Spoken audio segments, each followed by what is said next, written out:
এর মাথায় আমাদের উপদেষ্টা মহোদয় বললেন যে ১ বছর বাড়িয়ে দিচ্ছি, সেটা নিয়ে খুশি মনে চলে যাও। এখন বিষয়টা হচ্ছে আমরা ২৩ দিনের মাথায়, এটা জুন মাসে স্যারের সাথে বসেছি। হ্যাঁ?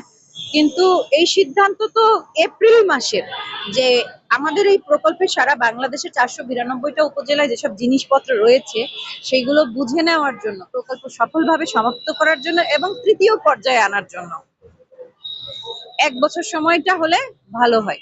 মোতাবেক আমাদের ৩০শে জুন, এই বছর ৩০শে জুন চাকরি শেষ, কাগজ কলম মোতাবেক। এবং যতক্ষণ পর্যন্ত না নতুন চিঠি আসে ততক্ষণ কিন্তু আমার চাকরি অলরেডি নেই।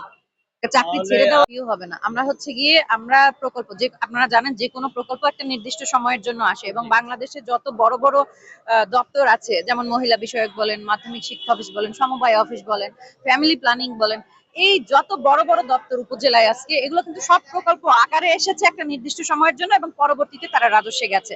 তো আমরা তো ধরেই নিয়েছি ওইভাবে করে এটাও হবে, যেহেতু ৫ বছর মেয়াদী প্রকল্প এবং স্ট্যান্ডার্ড অ্যাপটিটিউড টেস্টের মাধ্যমে আমাদের যেহেতু পরীক্ষা হয়েছে, মানে আমাকে রিটেন, ভাইবা, কম্পিউটার টেস্ট সবকিছুতে উত্তীর্ণ হয়ে কিন্তু চাকরি পেতে হয়েছে। এবং আমাদের সাবেক প্রকল্প পরিচালক স্যারও যেহেতু ওরিয়েন্টেশনের দিনেই বলেছেন এই প্রকল্প আমি রাজস্বে স্থানান্তর করব, এবং আমাদের বেতনটাও আমরা যোগদান করার ৩ মাস পর থেকে ২৪০০ টাকা আমাদের বেতন থেকে কাটা হয়। ঠিক আছে? এর কারণ হিসেবে বলা হয়েছে যে তোমাদেরকে আমরা যখন রাজস্বে স্থানান্তর করব, সরকারি স্ট্রাকচার অনুযায়ী এই বেতনটা দিলে সুবিধা হবে। তাহলে দেখেন, রাজস্বে নেওয়ার এত এত এত কথা, তারপরেও কেন আমি রাজস্বে স্থানান্তরিত হব না?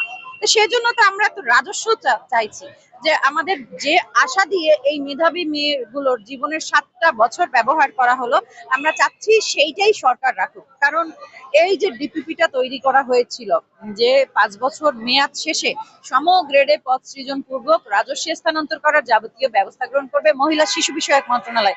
তো মহিলা শিশু বিষয়ক মন্ত্রণালয় কি এখন নাই? তাহলে এটা বাস্তবায়ন করার দায়িত্ব কার? তাদেরই তো। আসলে রিটের বিষয়টা নিয়ে আমরা আশাবাদী, কারণ যেহেতু কোর্ট নিয়েছে আমাদের মামলাটা, যেহেতু নিয়েছে তার মানে আমাদের অভিযোগের ভিত্তি আছে বলেই তো নিয়েছে, না হলে তো কোর্ট মামলা নিতও না।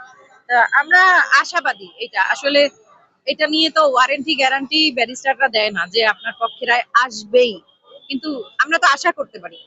ম্যাডাম, আরেকটা প্রশ্ন, আমরা তো অবস্থান কর্মসূচিতে, সেক্ষেত্রে তো আমরা জায়গা ছাড়ার কোনো উপায় নেই।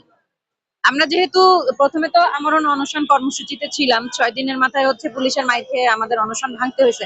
তারপর তো আমরা অবস্থান কর্মসূচি দিয়েছি। অবস্থান কর্মসূচি দিয়েছি মানে তো আমাকে এখানে থাকতে হবে, এখানে খাইতে হবে, এখানে ঘুমাইতে হবে। তাহলে আমি রাস্তা ছাড়বো কি করে বলেন? নিয়ম অনুযায়ী